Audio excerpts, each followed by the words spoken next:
Good morning, everyone. Good morning, good morning, good morning. I am so glad you have chosen to spend some time with us on this Sunday morning. If this is your first time in the sanctuary, we see you, we appreciate you, we thank you for showing up. If this is your first time for joining us online, welcome. You are a part of the growing numbers of folks that are reaching out to us each week via our live stream or watching later in the week on YouTube. There's about 65, 70 of you now doing that. That's exciting.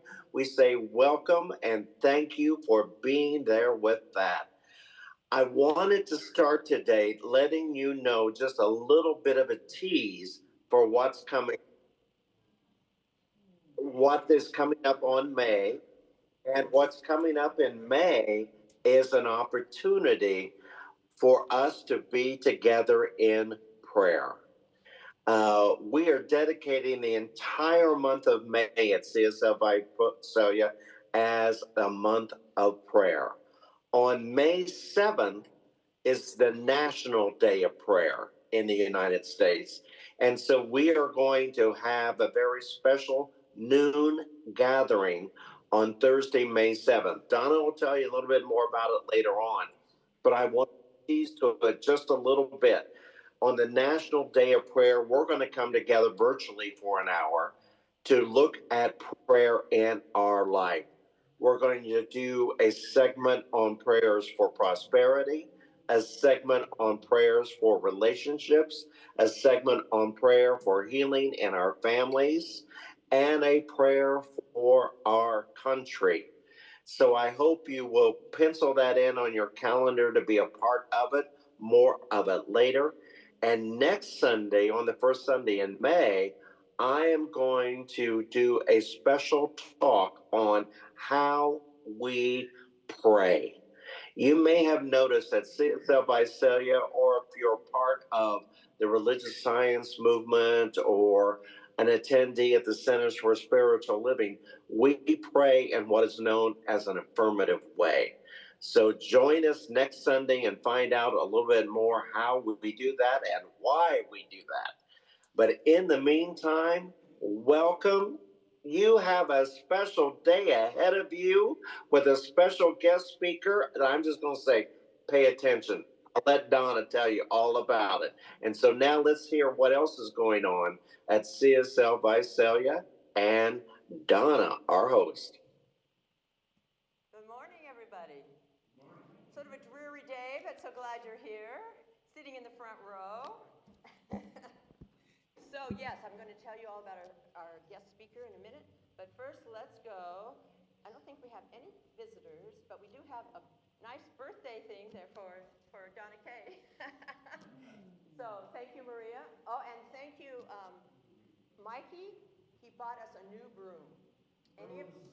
Brooms. And any of you who have tried sweeping here, we know how important that is. I can't even remember how long that broom has been that way. It's been a long time. Donna, use your mic. Oh, use my mic. So sorry. So sorry. And we have Maria here lighting our light. Thank you, Maria. So let's go with announcements. First one is our wonderful flute concert today at 3 o'clock. I was here for rehearsal yesterday. That's one of those songs just blew me away. The pianist came in here, started playing like mad, and it was so gorgeous. And it'll be with flute and with Joey. Remember Joey, who sometimes filled in on the drums for us? He's the drummer. And then the flute choir is here playing wonderful things too. So we still have tickets left, if you want to buy them. She's going to have drawing for, I don't know what, but she makes her own, Tracy Harris, I should say who this flutist is. She makes her own jewelry out of flute keys, flute pieces. And they're gorgeous. She sells them online. She's going to have some here at the concert. So I hope you'll all be here. It's going to be an amazing concert. And I was so excited. So get tickets afterwards and come back at 3 o'clock for this wonderful concert. Okay, Eva is here for our next art show. Eva Nicholson, sitting in the back there, is our artist that starts on Friday. And this is some of her amazing art. She does acrylic pours. See that one in the middle on the bottom? Some of her pours are just so gorgeous. And maybe she'll explain to you Friday night how she does those. But I hope you'll all come Friday night, First Friday Art Walk. She's bringing a pianist in, and she's got some mugs and some cards and some small prints. So she's got all kinds of things for you to buy and to look at. So this Friday, 5 to 8, come by anytime. We'll have snacks, we'll have wine, and it'll be a delightful evening. So thank you, Eva, for giving us your art. Yay! Mother's Day tea.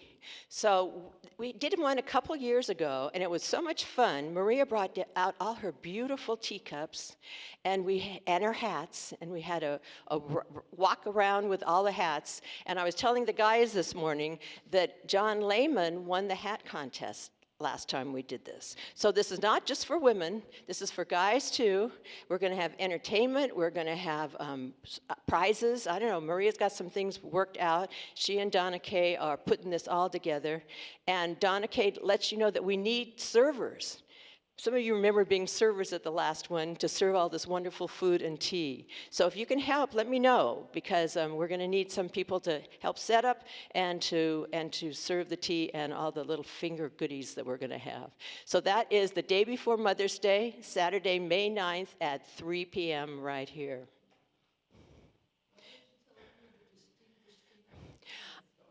Yeah, Donna W. is saying, so this is, go back a slide, will you? So if you notice, this is what Maria gave me, a distinguished singer and piano player, and it happens to be Donna W. and Bruce. And I don't know if she was trying to make that a surprise or what, but they're going to be our entertainment. And Donna says we have to have dancing, so I'm sure that'll happen too. Okay, back to the prayer box. When we had a discussion on Friday, instead of listening circle, we call it a talking circle. And one of the things that came up is, we've sort of let the prayer box and the prayer availability slide because we don't have an in-house practitioner. So we want to make sure that people know they can get prayer. It's right over there. The prayer box is right over there. There's little slips. You can either ask a practitioner, because we do have a practitioner team. They're just not in-house. To call you with it or just do a prayer for you. You can put on the little form how you want it to be.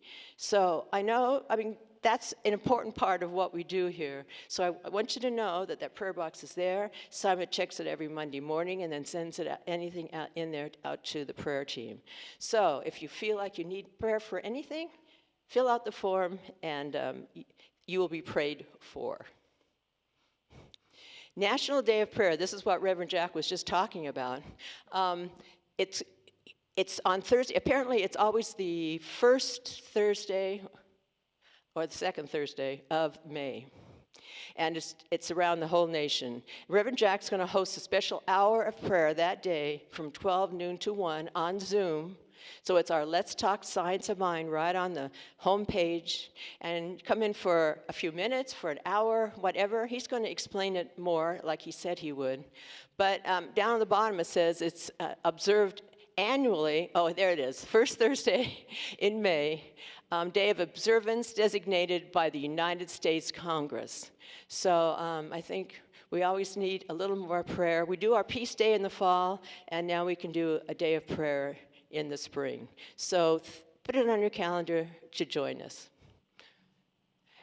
And I didn't talk about, we had this talk, and I do have flyers for the Mother's Day, for the Eva's art show, and the minutes from our annual meeting. If you missed that meeting and you want to know sort of what we talked about, we're moving forward. We have created a search committee, and Reverend Nan is the person who's in charge of that at the home office. So she will be meeting with first the board, and then we're talking to the search committee. And so we're moving forward, and things are looking good. So let's go to our mission statement. And we'd like everybody to read this with me. Center for Spiritual Living, Visalia, is the place everyone comes together, connecting in love and learning how to create abundant, joyful, and peaceful lives. And now we will have our first song.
It's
that was great. You know, we have this great concert coming up with wonderful music, but I hope we don't forget what great music we have. Thank you, Kevin and Hope and Don and Donna W. on the first Sundays.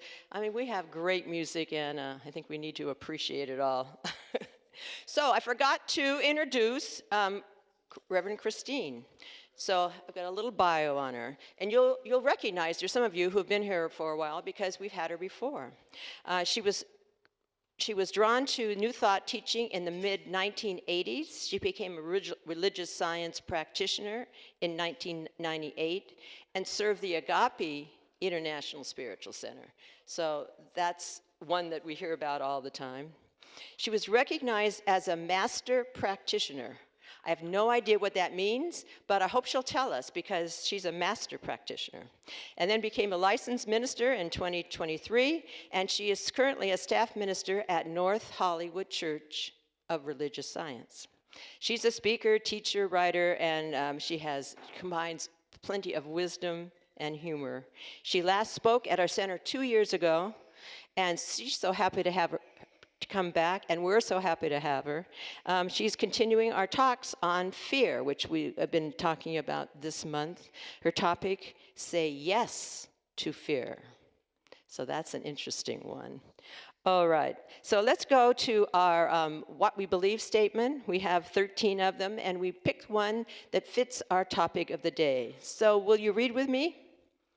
We believe that the universal spirit, which is God, operates through a universal mind, which is the law of God, and that we are surrounded by this creative mind which receives the direct impress of our thought and acts upon it.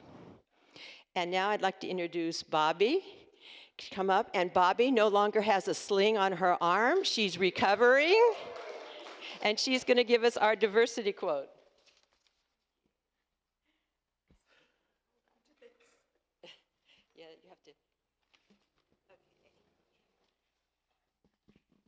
Good morning. It's nice to see everybody. Some of us have been reading a book called When Things Fall Apart by a Buddhist nun and author called Peña. So I'm going to do 2 quotes from that. But first I'll give a little introduction. Peña is a renowned Buddhist nun, teacher, and author who has devoted her life to exploring Buddhist beliefs and imparting wisdom dealing with difficulty, suffering, and fear, and how to deal with them. She was born in 1936 in New York City, actually in Brooklyn, and raised and educated nearby. She married and had 2 children. When she was in her early 30s, her husband confessed that he was having an affair and planning to leave her. Her world fell apart. In 1972, she became involved in Buddhist teachings and began to study them seriously. And in 1981, she became the first woman and first American to become fully ordained in her school of Buddhism. She helped establish the first Tibetan Buddhist monastery in North America for Westerners. When she espoused the life of a Buddhist nun, she vowed to devote her remaining years to helping others attain relief and enlightenment. Her writings appeal to Western readers and are very accessible. So I wanted to share that. And then, in line with the theme of the week to make friends with fear, I have 2 quotes. Fear is a universal experience. Even the smallest insect feels it. It's not a terrible thing that we feel fear when faced with the unknown. It is part of being alive, something we all share. Fear is a natural reaction to moving closer to the truth. And the next quote, so the next time you encounter fear, consider yourself lucky. This is where the courage comes in. Usually we think that brave people have no fear. The truth is, they are intimate with fear. And those are two quotes by Peña children. So thank you very much. Have a good day.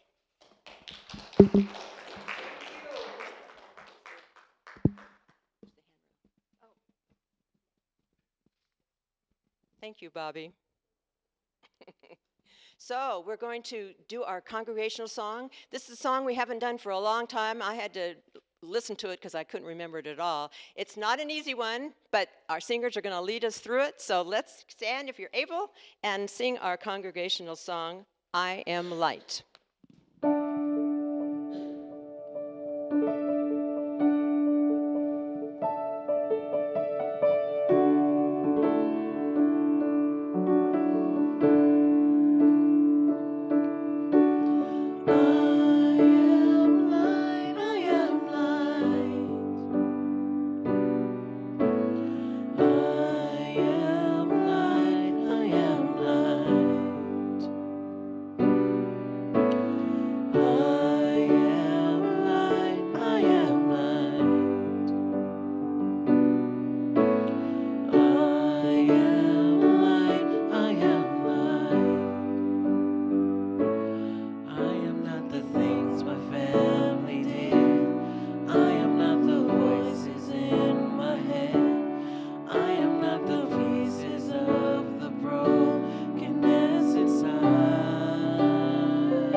Good morning. Good morning. So we are light. We are that place within us that knows God. We are that place that shines the divinity of life. And as Donna just mentioned, my topic for this morning is saying yes to fear. And I'd like to start this with a quote by Anais Nin, a writer. Oops. So what we are knowing in this moment, and let's just center ourselves down in this quote. The dream was always running ahead of me. To catch up, to live for a moment in unison was the miracle. And in spiritual community, we often hear the phrase, that which you seek is seeking you. But have you ever had that moment where you thought, I'm right here, come and find me already? So whatever reason the vision seems just out of reach, it's not because something is wrong. It's because something is growing. Something is growing within you. That light within you is shining and needs to get out. Now, the nature of vision and why it stretches us is because the vision is always running ahead of us. The vision is always running ahead of us because it is alive. It's not static. It's not fixed. Is an ever expanding idea in the mind of God. And it's inviting us gently and persistently to expand along with it. So that moment of living in unison, that sweet spot where we meet spirit and we see the vision, that's when we are in harmony with what is unfolding. When our vibration matches the vibration of the vision itself, that is the corridor through which the vision demonstrates. But here's the catch, and there is a catch. That space between where we are, what we see, and what we're about to become is often filled with fear. Now let's talk a moment about the biology of fear. Fear is not a spiritual failure. It is biology. It is our encoded biology. Inside the brain is a structure called the amygdala, and its job, and this goes way back to caveman days, is to scan for danger and keep you alive. So when it senses a threat, it activates the fight or flight response. Your heart races, your breath changes, and your body prepares to protect you. And this system has kept us alive for thousands of years. Thank God for it. It's kept us alive all this time in case of a mountain lion jumping on us or a predator attacking us. This presence, this love, this peace, this harmony that is a back of all things has installed this in our heads. So fear is not an enemy. It's intelligence, divine intelligence in the body. But here's where it gets interesting. That same system that protects us from physical danger also activates when we face emotional or spiritual risk. Man has evolved, but that old hardware is still in our brains. And in crisis situations, it still serves us well. So this system might get activated when you are speaking your truth, when you're stepping into visibility, when you're claiming your calling, or when you're becoming more than you have been in any way. And your nervous system just feels like you're falling off a cliff or a mountain lion is jumping at you. Our brains don't know the difference between that next greater yet to be and the fear and the danger, because your ego wants to protect you. It wants to keep you the same. It wants you to be like you've always been. So the real test of faith lies in the corridor between desire and demonstration. That space right there. Fear lives right there in that corridor. So it shows up right there between the moment you see the vision and the moment you become the vision. So that which you glimpse when you are meditating, praying, or visioning is already part of who you really are. And you don't have to chase it. It's already who you are. But to embody it, to bring it within you, to live it, and to stand in it, that's where the fear arises. So, what if we take a moment and think about what if that fear is telling you not to stop? What if it's just telling you you're right at that edge? You're right at that cutting edge.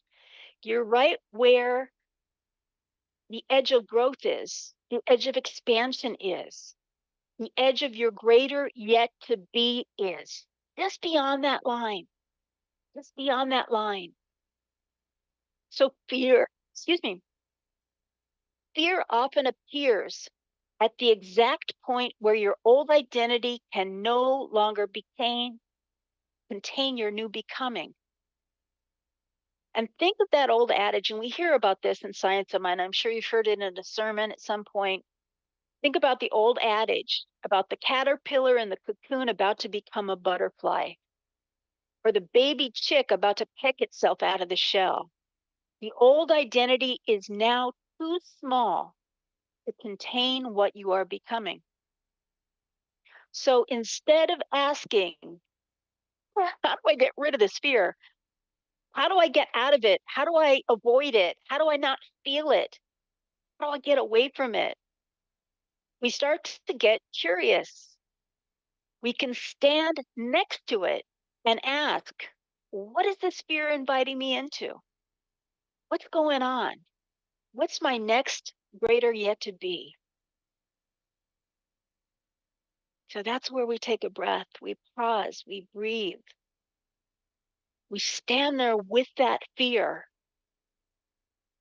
and we open our entire beingness up to it because it's not a mountain lion. It's just your ego breaking up. It's just your shell. You're breaking out of that shell. So to say yes to fear does not mean we enjoy it. Let's be clear. It does not mean we enjoy it. It means we stop resisting its presence. We say, yes, I feel afraid. Yes, this matters to me. Yes, I am uncomfortable because I'm being stretched. And this is important, yes, I move anyway.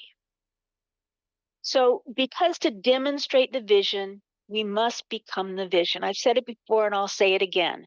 To demonstrate the vision, we must become the vision. We must embody it. It must become part of our beingness. So we ask, what are the qualities I must anchor that allow me to midwife this vision into form? Could it be courage or trust or willingness or visibility? So you need to ask that vision what you must become and use all of your tools, prayer, meditation, visioning. I use journaling. Journaling is a big thing with me.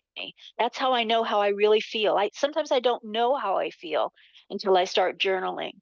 So use all your spiritual tools and ask the vision what you must become. And then, and this is the key, hear this. When you ask the vision what you must become, fall in love with the answers you get.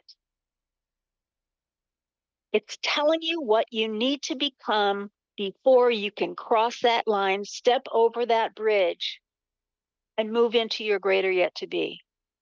So the more you can hang with the vision and sustain the frequency of it, the shorter that corridor I spoke about becomes.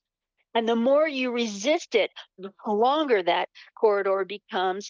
And the more we include the fear, the more we hold hands with it, the more we allow it to love us and we love it, the faster we're going to move through it. So, because we're no longer stopping to fight ourselves or the vision, but how do we stay steady in that space? We tune our instrument, and I mean our instrument, I mean our spiritual body, our physical body, and we tune it through our spiritual practices, all those practices I just mentioned. And we don't want to eliminate the fear. We don't want to run from it. We need to remember who we are in God, in the presence of it. That's important. Know who you are in God. Know that God loves you. Know that you're loved by the universe. Know that you're surrounded and supported on all sides. That's what we know as religious science practitioners. And each of us are religious science practitioners. So just know who you are in God. And then you want to anchor something deeper than your reaction. You want to respond. So know for yourself right now, I can feel fear and still be guided. I can feel fear and still be held by the presence, loved from within, around us, supported, loved. We can feel fear and we can still say yes. So perhaps fear is not the barrier to your vision. Perhaps it's part of the bridge. Perhaps it's the very place where your humanity and your divinity meet, where your willingness becomes the opening through which spirit expresses more of itself as you. So let me repeat that. Perhaps fear is the very place where your humanity and your divinity meet. There's no separation there. Know that. And this is where your willingness becomes the opening through which spirit expresses more of itself as you. And so we say right here, right now, I am living in the sacred yes of my vision. All that surrounds me supports me. Even that which I once called fear is now revealed as a doorway. And that which I have seen, I am in God. So now I'm going to tell a story. Once upon a time, because all good stories begin with once upon a time, right? So once upon a time, I got in my car and I went for a drive, and I thought I was going to a walking path not far from my house. But I ended up driving. My car knows how to drive to this place. And I ended up driving to a much longer drive to a place that's pretty far from my house in the mountains. I think it takes me like 45 minutes to get there. I hadn't planned it. I thought I was just going for a walk. But something in me said, no, go to the mountains. These mountains have always been my place of peace. And this is the place where I feel most like myself. And I've been going there since I was 17 years old. And I call these mountains my spiritual living room. So I hadn't been there in a while, but I got out of my car and started walking down the familiar path I'd been many times before. But as I walked, there was a part of me somewhere in the back of my mind where I was starting to get a little nervous. And part of this was practical because it was getting late and it started to get dark. And I didn't think about that when I was driving. I just heard, go to the mountains. And then as I'm walking along, I heard something. And I realized how alone I was. And it was dark and I was away from everybody. There's nobody there. There's nobody for miles around in this place. So I heard a sound somewhere off in the brush. And I didn't know what it was. But in that instant, that hardware in my head went off like an alarm. It was like very loud alarm, like, oh my God, there's nobody here. What if something happens to me? So my senses sharpened and my heart picked up, and everything in me was suddenly listening. And then my fear started talking to me. And it said, what was that? What was that? Was it a snake? Was it a coyote? Was it something or somebody watching me? Was there somebody in the bush? I heard like this noise, like a bunch of coins shaking in a jar. And I thought, what the heck is that? So there was no clear evidence of danger, but my body didn't need any evidence at all. It was just like, run, get back to your car. And then I realized I wasn't just in the mountains alone. I was in that very human moment where instinct and wild imagination meet. Wild imagination. So in that moment, I had a choice. I could turn back, or I could stay and keep on walking, or I could run. But I stayed and I kept on walking. Not because I wasn't afraid, but because something in me was willing to be present with the fear, to walk with it, to breathe with it. But what I noticed is this: the fear didn't disappear as I was walking along. A little faster, I was walking along, but I was walking along. The fear didn't disappear, but it changed.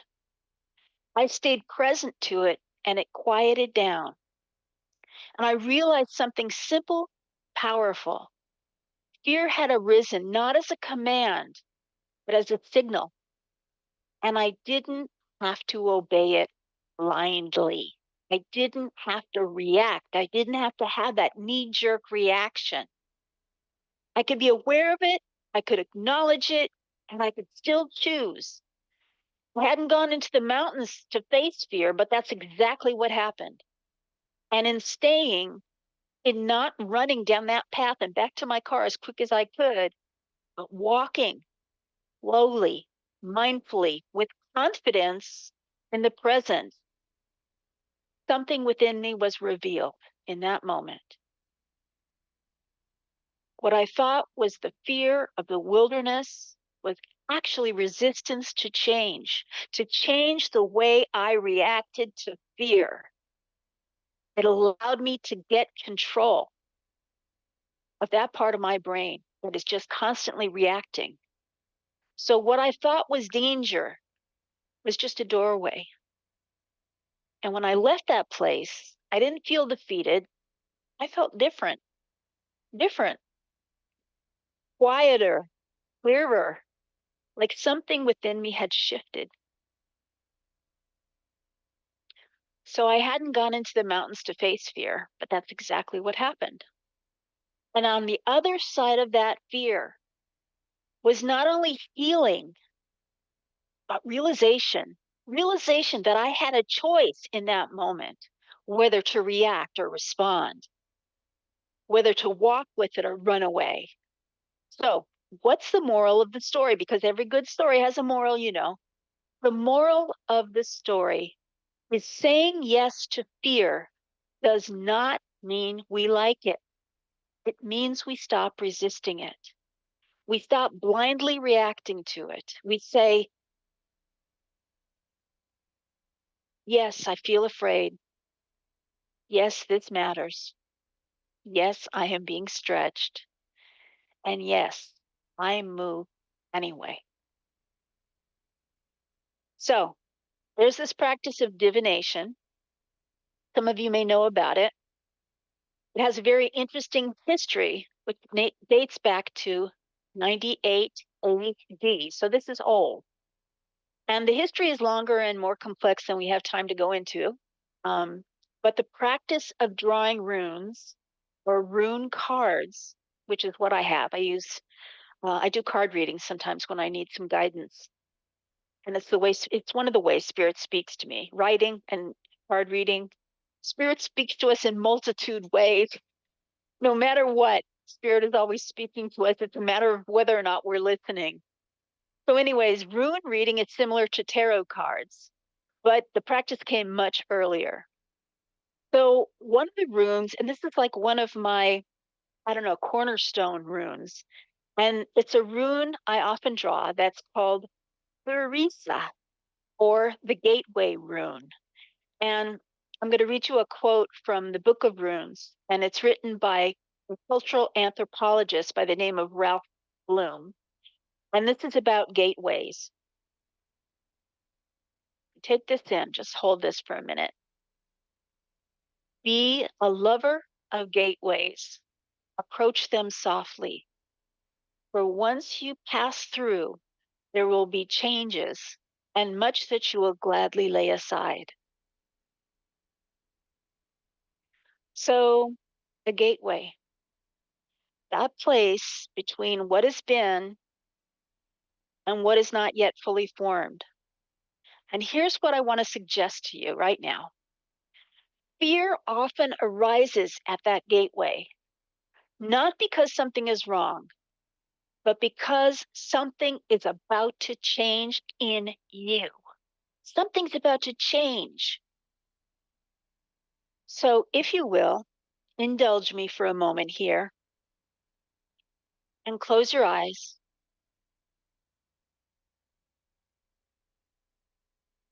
Be still.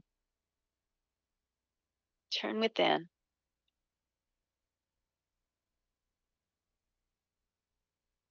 And picture yourself wherever you feel most comfortable. Wherever you feel most comfortable and safe. Wherever your own spiritual living room is. And just picture yourself in that space, surrounded by everything you love. Maybe it's a beloved pet.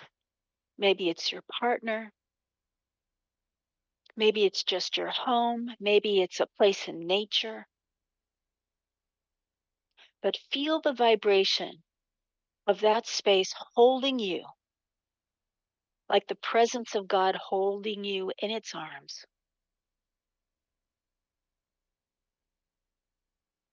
And now pull up a vision of your life that you have seen in your mind's eye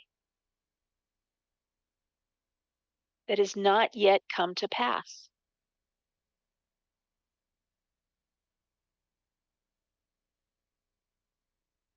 And maybe if you don't have one, it'll come to you now.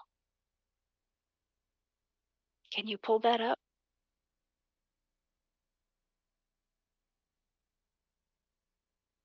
Now, when you think of that vision, is there a fear, or maybe more than one fear, that is holding you back from realizing it? So on one side is the vision, and as one side, the other side is fear.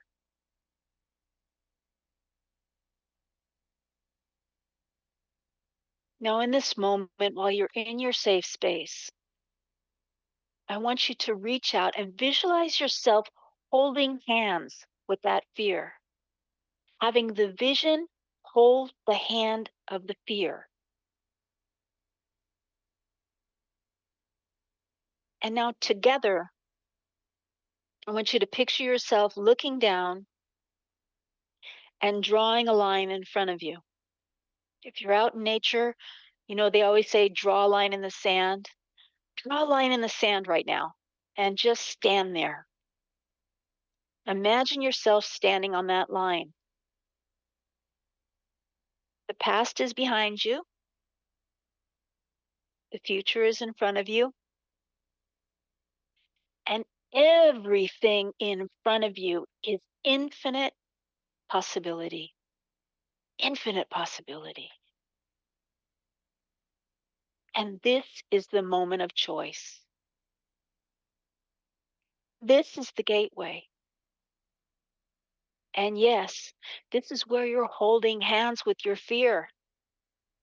Is the hand cold and clammy? Or is it starting to warm up? Can you make friends with that fear?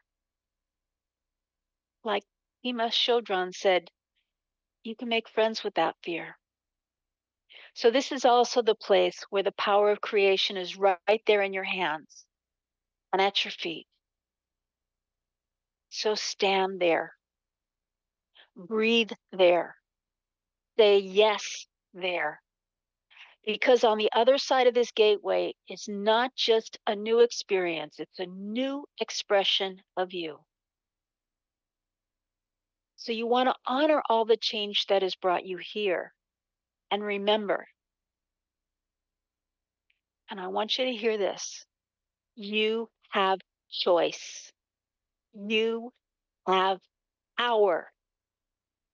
You don't have to react. You can respond and you can observe. You can hold hands with that fear and you can move ahead. So, in this awareness, in this willingness to stand at the edge of fear, I want to leave you with one more quote that lives right on the other side of that line. And this is one from Howard Thurman. And I want you to embrace this as a promise from Spirit itself. Don't ask what the world needs. Ask what makes you come alive and go do it. Because what the world needs is people who have come alive. So let us pray.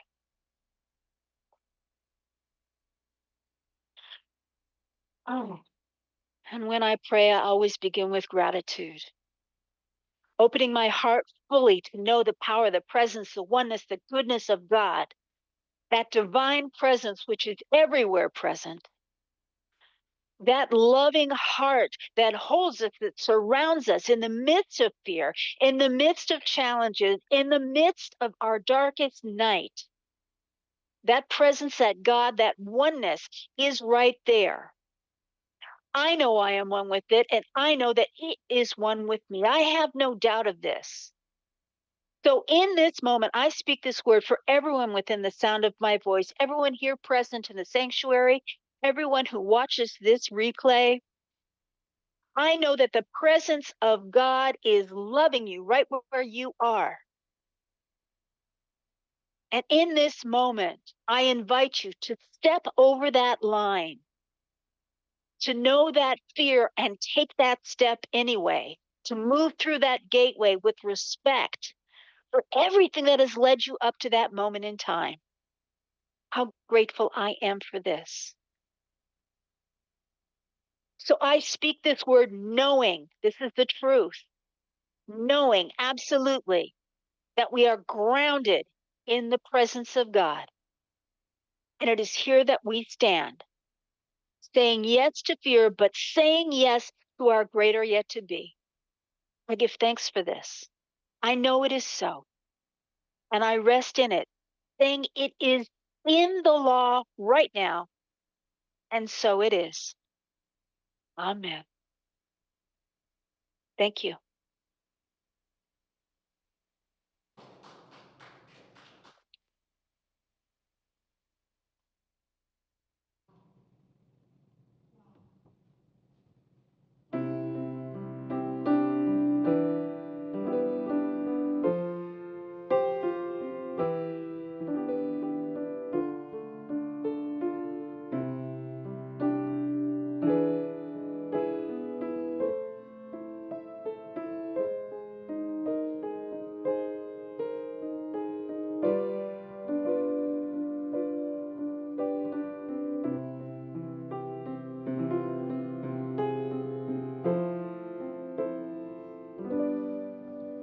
I see trees of green,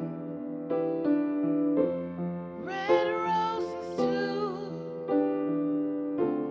I see them bloom for me and you. And I think to myself, what a wonderful world.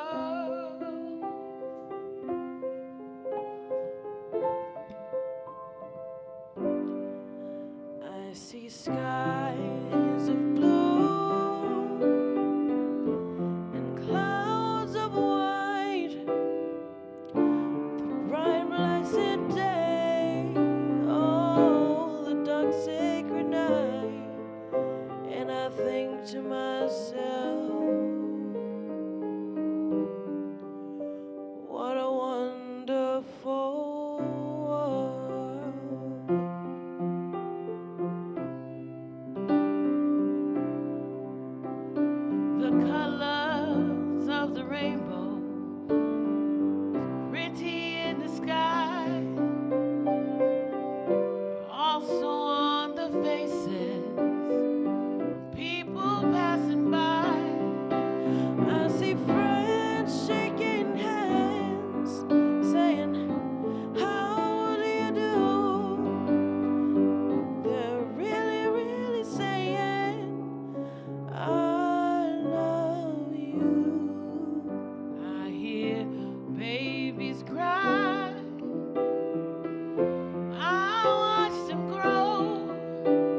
So gorgeous. Thank you. And thank you, Reverend Christine, for that wonderful message.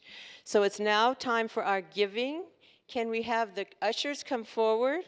And while they're doing that, we'll show you our slide, how you can give from home. So if you'd like to donate to our center in Visalia, just go to our website and click on donate, or mail the check to our address, 117 South Locust in Visalia. And we thank you for listening and for being here. So can we read our prosperity prayer?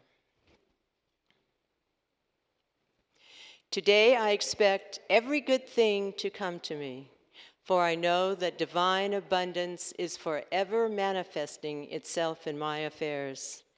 I am keeping my whole mind and thought and expectation open to new experiences, to happier events, to a more complete self-expression. Everything that belongs to spirit, I accept. Everything that partakes of the nature of divine reality, I claim as my own. I identify with success, and I prosper in everything I do. As I give thanks for the good now flowing into my life, I gladly share that good with others. The more I give, the more I receive. I experience a deeper consciousness of peace and security, for I know that I am in the embrace of a warm, loving presence. My cup runneth over. I exist in limitless possibility.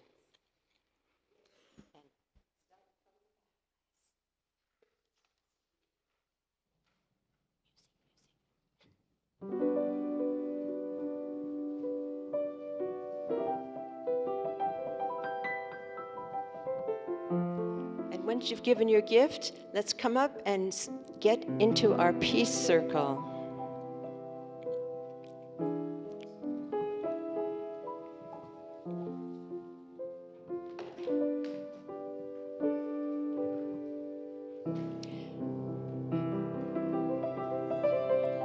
Dogs and all.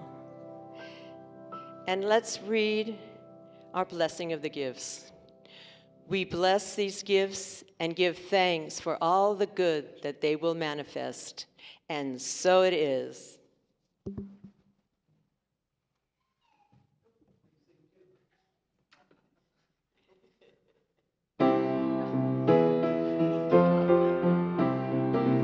And give thanks for all the good that they will.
Okay. So let's take a moment within and just give thanks for this service. Give thanks for this day. Give thanks for the glory of God shining and knowing itself right where we are. How grateful I am to just bless everything that has taken place in this moment, everything that has been revealed in this moment. The presence of God that is just shining and beaming and just waiting to get through that corridor to express as our greater yet to be. How grateful I am for this. How grateful I am for CSL Visalia, for each and every person who comes to each and every person who tithes, to each and every person who gives of their talent, how grateful I am. So, in this awareness, in this gratitude, in this love, peace, harmony, and joy, I release this word now, knowing it is so, and I rest in it, saying, and so it is. Amen.